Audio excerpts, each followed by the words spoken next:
Ads లేకుండా latest episode చూడండి.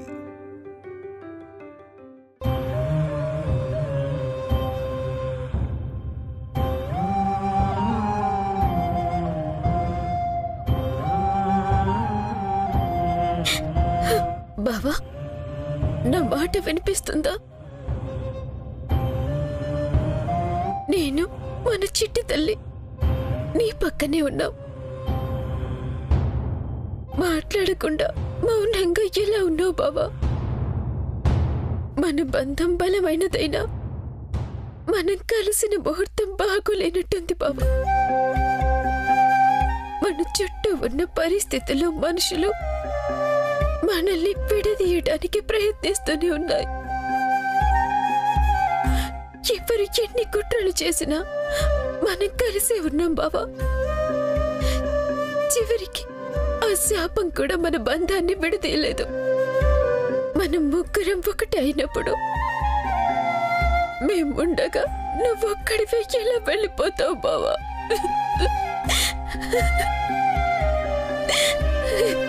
మేమున్నామంటే నువ్వుంటావంతే, ఉంటావు అంతే. డాక్టర్ రండి డాక్టర్, మా బావ ఎప్పుడు కళ్ళు తెరుస్తాడు చెప్పండి డాక్టర్, ఎప్పుడు నాతో మాట్లాడతాడు? ఒక్క నిమిషం.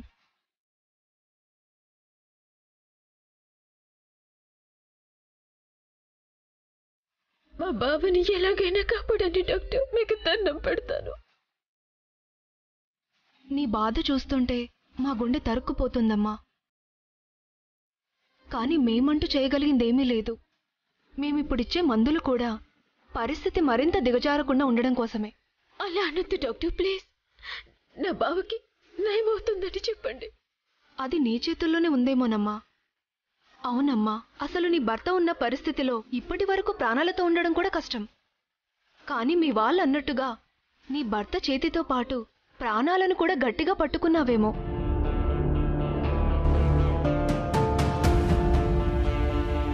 నీ ప్రేమ అనుబంధమే బతికిస్తుందేమో. సిస్టర్, ఇంజెక్షన్ ఎప్పుడు ఇవ్వాలి? ఇంజెక్షన్ కాదు మేడం, సెలైన్ 6 గంటలకు ఒకసారి ఇవ్వాలి. లేదు, 4 గంటలకు ఒకటి ఇవ్వమన్నారు కదా. ఇంత బాధలోనూ భలే గుర్తుపెట్టుకున్నావమ్మా. అది భర్త పట్ల భార్యకున్న బాధ్యత. మనకు కూడా పేషెంట్ మీద అంతే బాధ్యత ఉండాలి. Sorry madam. సరేనమ్మా, మళ్ళీ పొద్దున్నే వచ్చి చూస్తాను. అంతా మంచి జరుగుతుంది.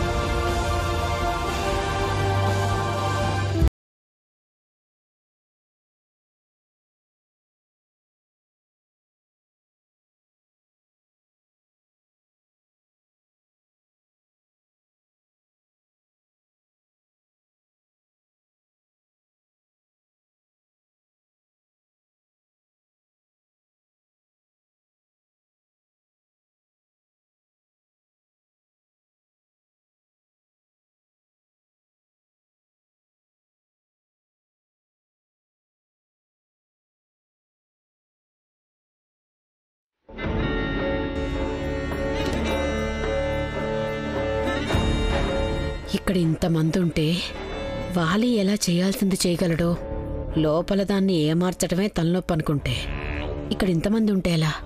వీళ్ళని ఇక్కడి నుంచి ఎలాగైనా తీసుకెళ్ళాలి.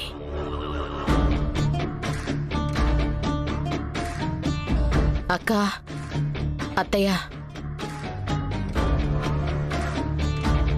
ఏంటమ్మా ఇదంతా చూస్తుంటే?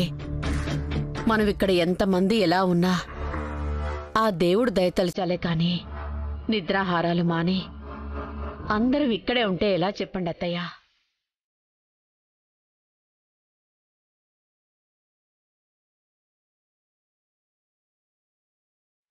ఉదయం నుంచి అందరం ఇక్కడే ఉన్నాం. అమ్మ రాజలక్ష్మి, ఇంటికెళ్దాం పద. అత్తయ్యని పట్టుకో, పదండి అత్తయ్య వెళదాం. మనం ఇక్కడ ఎంతమంది ఉన్నా హాస్పిటల్లో వాళ్ళకి అడ్డమే తప్ప ఇక్కడ చేసేదేముంది? ఉండాల్సిన వైదేహి దేవాంశ్ దగ్గరే ఉంది. పదండి అత్తయ్య, అందరూ భోజనాలు చేతురు. అందరూ ఎలా ఉన్నారో చూడండి.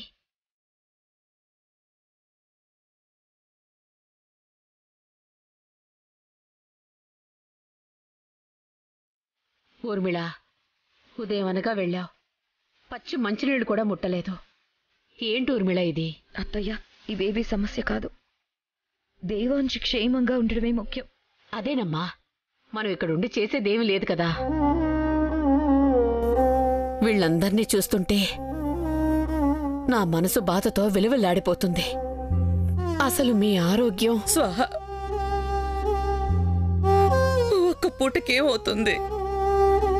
అయినా నేను తిన్నాక నా బిడ్డకి ఏమైనా అయినా కూడా నేను బ్రతికి సాధించేదేమీ లేదు. అత్తయ్య, మీరన్నట్టే మనమందరం ఇక్కడ లేకుండా వెళ్ళిపోవచ్చు. మనం ఉండడం వల్ల దేవాంశ్ గారి పరిస్థితి ఏమీ బాగవదు. కానీ మనం ఇక్కడుంటే వైదేహి అక్కకి మనం ఇక్కడ ఉన్నామన్న ధైర్యాన్ని ఇవ్వగలం. అవును స్వాహ, నా మనసులో మాటే రాజ్యలక్ష్మి చెప్పింది. మనమందరం ఇక్కడే ఉందాం. నేనేమీ మీ అందరి ఆరోగ్యం గురించి ఆలోచించడం లేదు. సరే, కాదని ఎవరన్నారు? ఉందాం. నేను కాదన్నానా? ధైర్యంగా ఉందాం. వాడే ఏదో ఒకలా వెళ్ళాలి. ఒరే వాలి, ఎలా వెళ్తావో ఏంటో.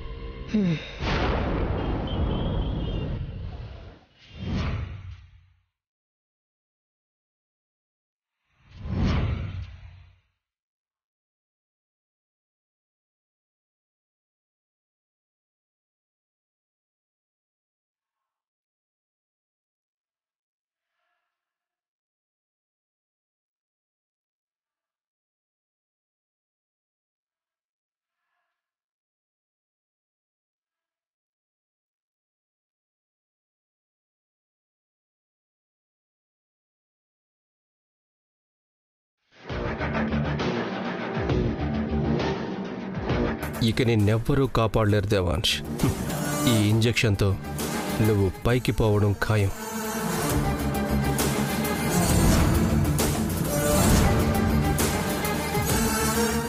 ఎంత గట్టిగా చేయి పట్టుకుని కూర్చున్నావు వైదేహి.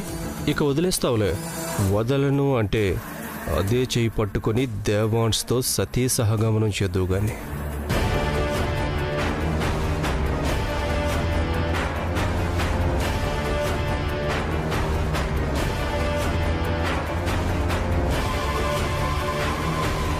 పేషెంట్ని చెక్ చేయాలి. కొంచెం బయటికి వెళ్ళండి అమ్మా. నేను వెళ్ళను. పెద్ద డాక్టర్ ఇక్కడే ఉండమన్నారు. నేను ఇక్కడే ఉంటాను. సరే, మీ ఇష్టం. సరే, ఇక్కడే ఉండు. నువ్వు ఉన్నా నేను వీడిని పైకి పంపిస్తానులే. నేను డాక్టర్నని నువ్వు నమ్మినంత వరకు నేనేం చేసినా కాదనవు కదా.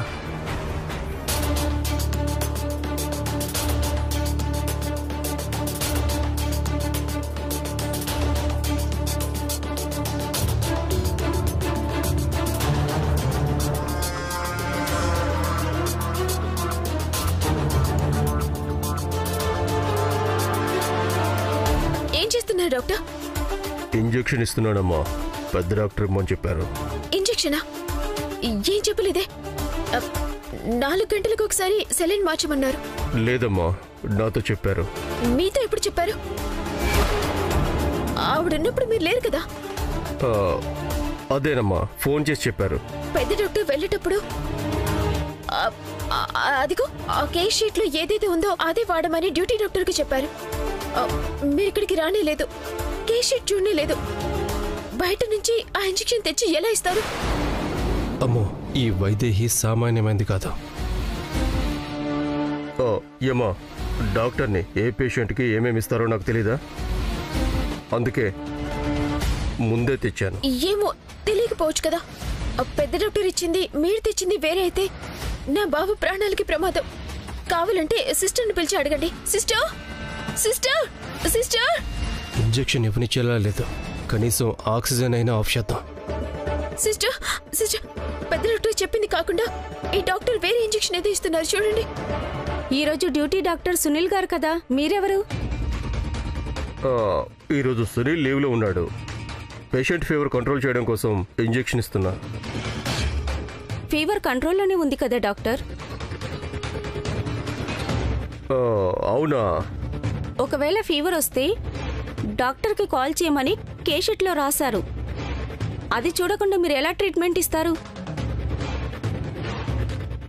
దొరికిపోయేలా ఉన్నాం, ఎలాగైనా మేనేజ్ చేయాలి. తెలిసిన ట్రీట్మెంటే కదా సిస్టర్. వారం రోజులుగా ఈ పేషెంట్ ఇక్కడే ఉన్నారు కదా. లివర్ ట్రాన్స్ప్లాంటేషన్ పేషెంట్ రామ్దాస్ కదా? నో డాక్టర్, ఇతను హార్ట్ పేషెంట్. ఓ అవునా? ఓ సారీ, రూమ్ కన్ఫ్యూజ్ అయ్యి వచ్చేసాను. అర్జెంట్గా రామ్దాస్కి ఇవ్వాలి ఇంజెక్షన్. ఎవరి సిస్టర్ అతను? ఏమో అమ్మా, కొత్తగా జాయిన్ అయిన డ్యూటీ డాక్టర్ అనుకుంటాను. ఎంబీబీఎస్ సర్టిఫికెట్ కొనుక్కున్నట్టున్నాడు. పోనీలేండి, మీరు నన్ను పిలిచి మంచి పని చేశారు.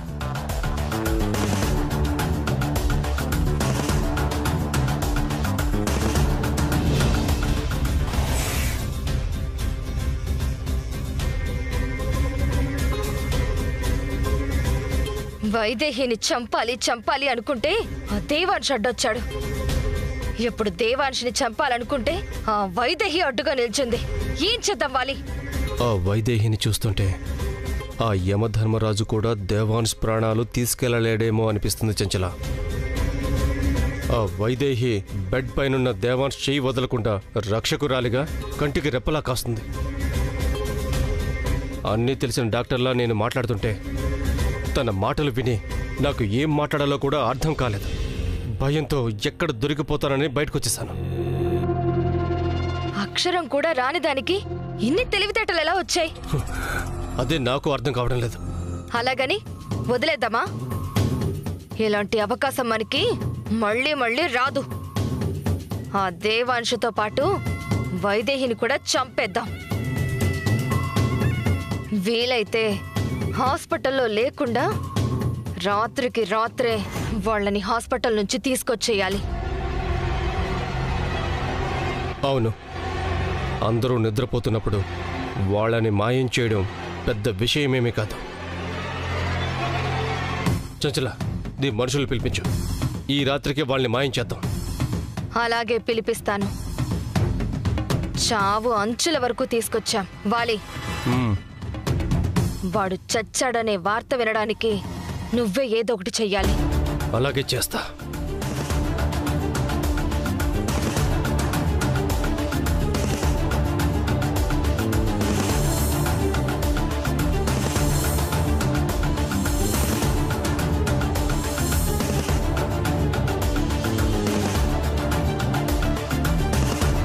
చెప్పిన పని అయిపోయింది.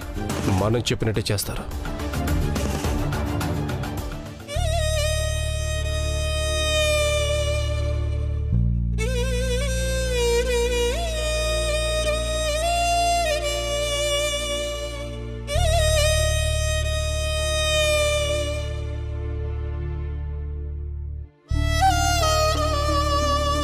లక్కీ, నేను మేల్కొని ఉంటాను. నువ్వు కొంచెం రిలాక్స్ అవ్వు. పర్వాలేదు ఉర్మిళ, మనమంటే ఇక్కడ ఇలా ఉన్నాం. పాపం వైదేహి కనీసం నీళ్ళైనా తాగిందో లేదో. దేవాంశ్ చేయొద్దలకుండా పక్కనే ఉండమన్నారు. నిజమే కదా, నేను వెళ్ళి చూసొస్తాను.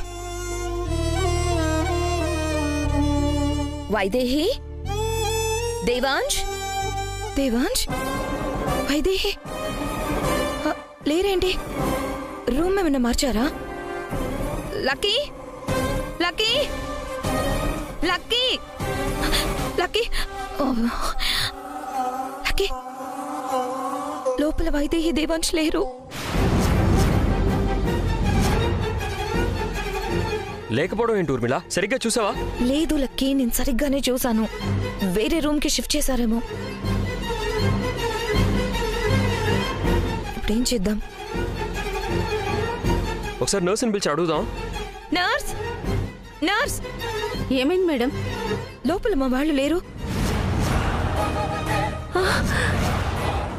లోపలే ఉన్నారు కదండి, ఇబ్బంది ఏమి లేదు, లోపలే ఉన్నారు. లేదండి, నేను లోపల చూసొచ్చాను, లేరు. అవునండి, లేరంట. అయ్యో,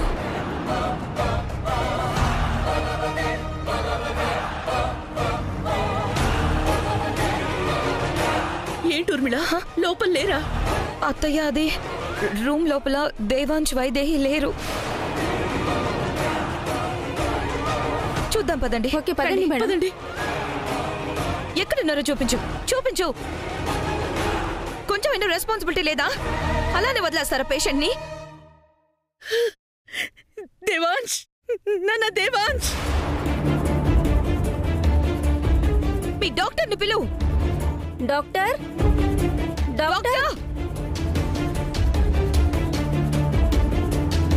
ఏంటండి, ఏమైంది? ఈ పేషెంట్ ఏడి? ఆ ప్రశ్న మేం మిమ్మల్ని అడగాలి, మీరు మమ్మల్ని అడుగుతున్నారేంటి? కొంచెం కూడా రెస్పాన్సిబిలిటీ లేదా? ఛా! డాక్టర్ గారు, మాకు తెలియకుండా మా వాడెక్కడికి వెళ్ళాడు? ఏమయ్యాడు? Nurse, CC camera footage check చేయి. సారీ మేడం, 2 రోజుల నుంచి కెమెరాలు పనిచేయట్లేదు. రాజ్యలక్ష్మి, వాలి స్వాహ అత్తయ్య అక్కడ. అవును, వాళ్ళెక్కడా? వాళ్లే దేవా వైదేహినేదో చేసుంటారు. స్వాహ అత్తయ్య వాలిబాబు ఇంటికెళ్ళి పడుకుంటా అన్నారు. సరేననేసి నేను అప్పుడేమీ అనలేదు. లేదు రాజలక్ష్మి, వాళ్ళిక్కడి నుంచి బయటికెళ్ళి వాళ్ళు చేసిన పనే ఇది. రే వాలి, వాళ్ళిప్పుడు ఎక్కడున్నారో తెలియాలి. చెప్తాను వాళ్ళ పని. ఇంటికెళ్తామన్నారు బాబుగారు. ఇంటి దగ్గర లేకపోతే మీరన్నది నిజమే ఉండొచ్చు.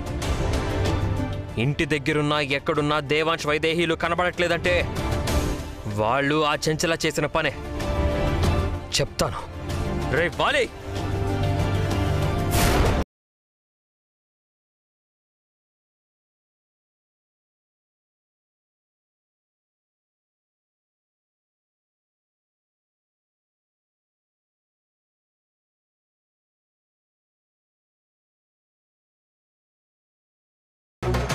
పరమేశ్వర, ఆదిశంకర, మంజునాథ, మహేశ్వర, ఏ పేరుతో పిలిచినా పలుకుతావని అంటారే, ఏ మాత్రం తలచినా కరుణిస్తావని అంటారే. మరి మా మీద నీకెందుకీ కోపం? ఎప్పుడో ఎవరో చేసిన పాపాన్ని శాపంగా మార్చి మా ప్రాణాల్ని ఎందుకు బలి కోరుతున్నావు? నా బావ ప్రాణాలే కదా కోరుకున్నావు. ఇదిగో నీ ముందే ఉన్నాను, తీసుకో. కానీ నా బావ ఒక్కడే కాదు, బావతో పాటు నా ప్రాణాలు తీసుకుపో. ఇదిగో నీ మహిమతో పరాల మూటగా పెరుగుతోందే ఈ పసిబిడ్డ, తనని కూడా తీసుకుపో.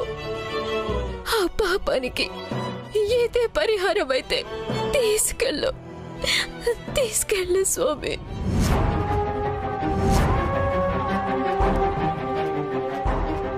ఉంటే మీ ముగ్గురం ప్రాణాలతో ఉండాలి, లేదా ముగ్గురు నీళ్ళు ఐక్యమైపోవాలి. ఈ రెండింటిలో ఏదో ఒకటి జరగాలి. అప్పటి వరకు ఇక్కడి నుంచి కదలేదు లేదు. రండి స్వామి, ఆ పరమశివుడు నా మొర ఆలకిస్తున్నాడో లేదో తెలీదు, మీరైనా చెప్పండి. ప్రమాదం ఇక్కడే ఉందని తెలిసినా పరిహారం దొరుకుతుంది, శాప విమోచనం కలుగుతుంది అంటే వచ్చాను. ప్రమాదం ఏదైనా ఎదురైతే అది నాకే అవుతుంది కదా అని వచ్చాను. తీసుకుంటే నా ప్రాణాలు తీసుకోవాలి. నా ప్రాణానికి ప్రాణమైన నా బావ ప్రాణాల మీద ఎందుకు గురి?